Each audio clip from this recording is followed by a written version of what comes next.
Guys episode 7 में हम देखते हैं कि कल होने वाली शाही प्रतियोगिता के लिए जियंग तैयारी कर रही होती है। जियंग अपने बावर्ची दोस्तों को बताती है कि मुझे कल की फाइनल डिश के लिए एक स्पेशल बर्तन चाहिए। उस बर्तन को बनाने के लिए उसे जेशान के सबसे अच्छे इन्वेंटर की मदद चाहिए थी। इसके बाद वो राजा के पास जाती है और बताती है कि जेशन एरा में एक आदमी था जिसका नाम जोंगसिल था।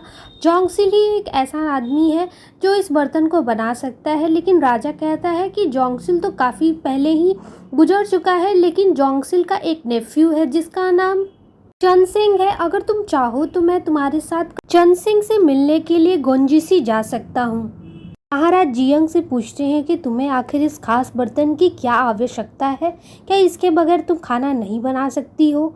तो जियंग कहती है कि महाराज, मैंने सुना है कि मिंग डायनेस्टी के लोग शोरबा बनाने में काफ़ी ज़्यादा ही काबिल हैं, और क्योंकि हमारी तीसरी डिश शोरबा है, इसीलिए मैं चाहती हूँ कि मैं एक ऐसा शोरबा बनाऊँ जो काफ़ी ज़्यादा मुलायम हो, और उसे मुलायम करने के लिए मुझे इस बर्तन की काफ़ी ज़्यादा ज़रूरत पड़ेगी।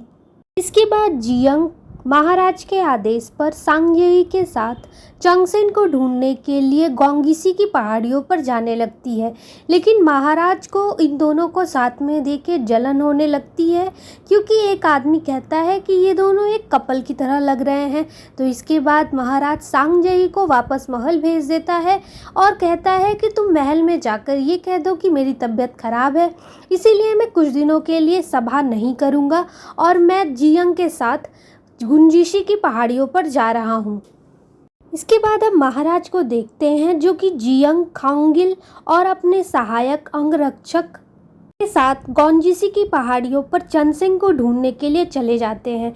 इसके बाद हम सांगयी को देखते हैं जो कि मंत्रियों के बीच घोषणा करता है कि कुछ दिनों के लिए राजा की तबीयत खराब है, इसीलिए हमारी राज्यसभा बंद रहेगी।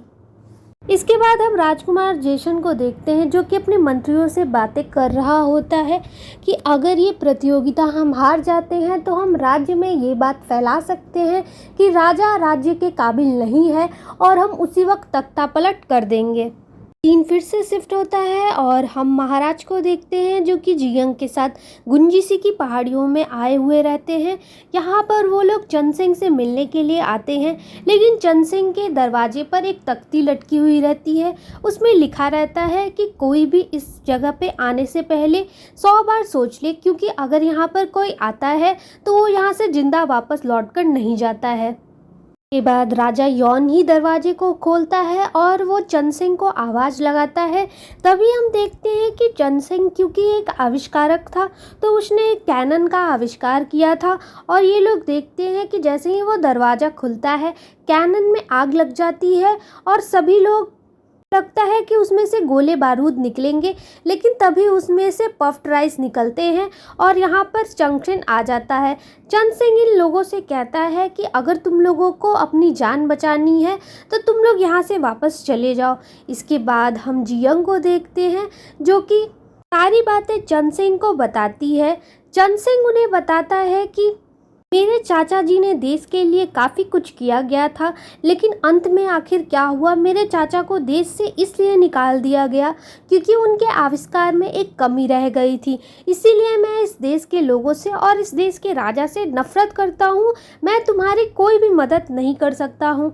लेकिन जियंग उसे समझाने की काफ़ी ज़्यादा कोशिश करती है, लेकिन चनसिंग जियंग की बात नहीं मानता है और वो लास्ट में बोलता है कि अगर तुम लोग यहाँ से चले जाओ तो मेरे ऊपर काफ़ी बड़ा उपकार होगा।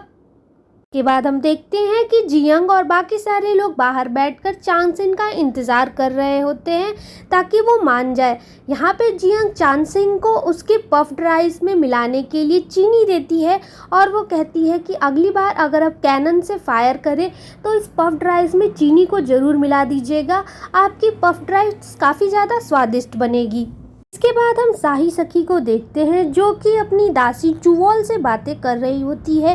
चुवोल शाही सखी को बताती है कि महारानी, क्या आपको वो लड़की याद है जिसे कई सालों पहले यहाँ पर लाया गया था और उसकी मौत हो गई थी। वो लड़की कोई और नहीं बल्कि खोंगिल की बहन है। तो हमने पिछले एपिसोड में देखा था कि खोंगिल अपनी बहन की मौत का बदला लेने के लिए ही इस राजमहल के आसपास घूम रहा होता है, क्योंकि उसे पता करना रहता है कि आखिर राजमहल में उसकी बहन की मौत कैसे हुई थी। इसके बाद हम राजमाता को देखते हैं जो कि बाकी शाही सखी के साथ मिलकर बातें कर रही होती हैं। वो यहाँ कहती हैं कि महाराज को इस हालत में राजमहल को छोड़कर नहीं जाना चाहिए, तब जबकि मिंग डायनेस्टी के राजदूत यहाँ पर ठहरे हुए हैं। अगली सुबह हम देखते हैं कि सेफ मियोंग काफ़ी अजीब बिहेव कर रहा होता है। वो खिलगम को काफ़ी डांट रहा होता है और उसे काटने के तरीका समझा रहा होता है। यहाँ पे सेफ इम उससे पूछने की कोशिश भी करते हैं कि आखिर तुम ये क्या कर रहे हो, लेकिन सेफ मियोंग उसे कुछ नहीं बताता है। वो कहता है कि अगर खिलगम को शाही बावर्ची खाने में रहना है तो उसे कुछ ना कुछ सीखना होगा, सिर्फ इसी तरह घूमते रहने से कोई फ़ायदा नहीं होने वाला है। इसके बाद हम मिंग डायनेस्टी के बावर्चियों को देखते हैं। टांग बेलोंग अपनी भतीजी से कहता है कि हमें इस कंपटीशन को जीतने के लिए काफ़ी मेहनत करनी होगी। तो यहाँ पे जू फीजू कहती है कि मुझे एक तरीका पता है जिससे मैं इस कंपटीशन को ज़रूर जीत जाऊँगी। दोस्तों, हमें यहाँ पे पता चलता है कि टांग बेलोंग की भतीजी जू फीजू ने कल काली मिर्च के बदले उसने प्रिंस जेशन से यहाँ की लाल मिर्च का सौदा किया था। और दोस्तों, हम यहाँ पे एक चीज़ और बताना चाहेंगे कि ये लाल मिर्च वही इंग्रेडिएंट है जिसका दोस्तों प्रिंस जेशन को ये बात अच्छे से पता रहती है कि इसी सामग्री का यूज़ करके जियंग इस प्रतियोगिता को जीत सकती थी। इसीलिए राजकुमार जेशन एक योजना बनाता है और वो इस लाल मिर्च को कल रात ही शाही बावर्ची खाने से चुरा कर ले आता है और इस लड़की जू फेजू को दे देता है।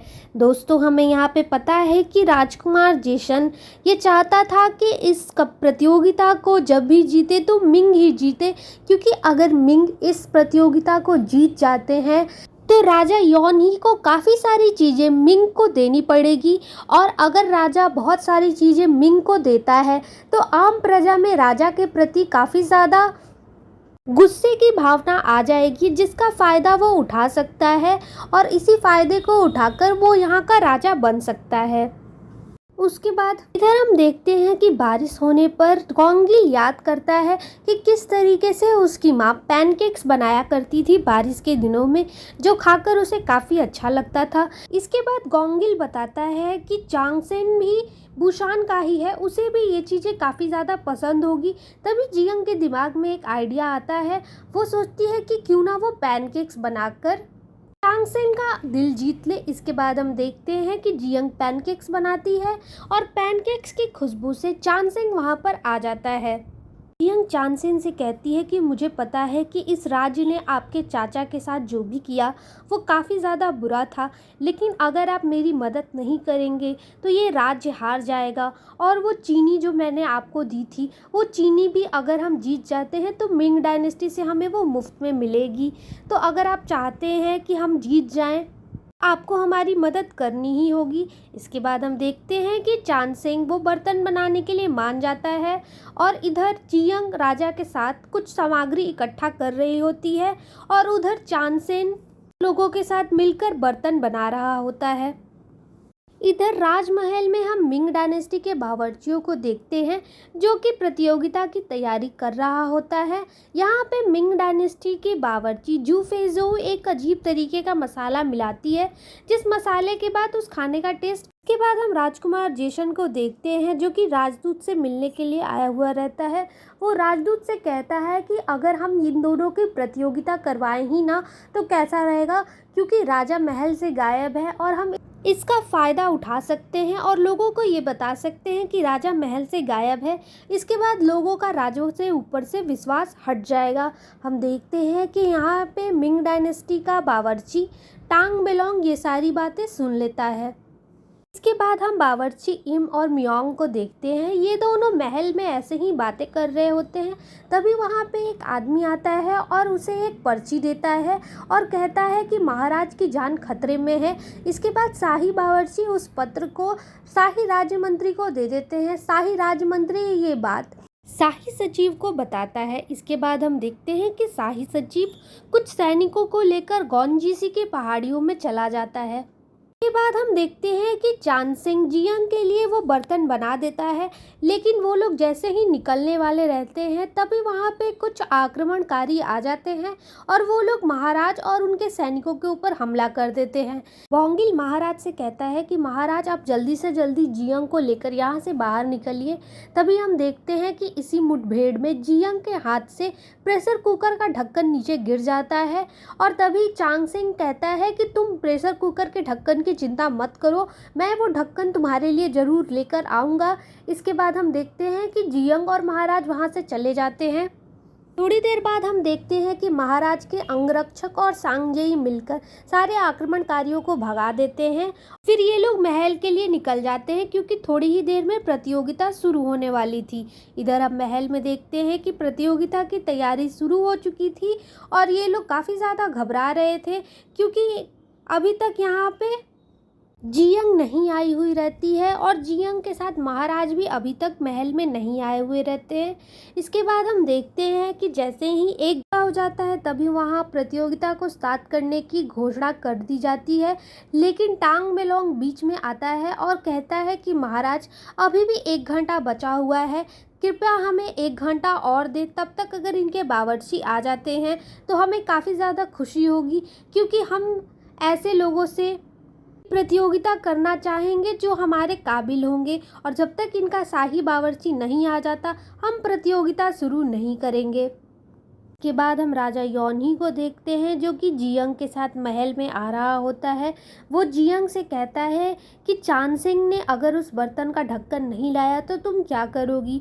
तो इस पे जियंग कहती है कि मुझे पता है कि चांद सिंह वो बर्तन का ढक्कन लेकर ज़रूर आएगा क्योंकि उसने मुझसे वादा किया है और अगर वो नहीं भी आता है तब भी मैं कुछ ना कुछ उपाय ज़रूर सोच लूँगी।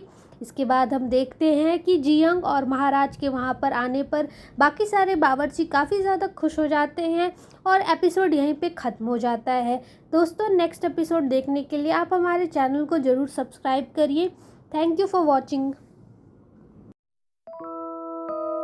네 눈앞에 왔잖아 내가 여기 있잖아 너의 입술로 말을 해줘 Say yes, say yes 나도 모르게 너에게 가고 있나 봐 부는 바람에 내 맘 전할래 Love is true 간지럽게만 느껴지던 눈빛이 이제는 익숙하단 듯이 웃음 짓지 그쪽으로 걸어가기만 하면 돼라고 친구들은 계속해서 날 부추기지만 아직은 무거운 구두에 뒷굽 차라리 벗어버리고 싶은 이 밤의 끝 손을 내밀어줬으면 해 맨발로 너에게 뛰어갈 수 있게끔 복잡하기만 한 하루의 매시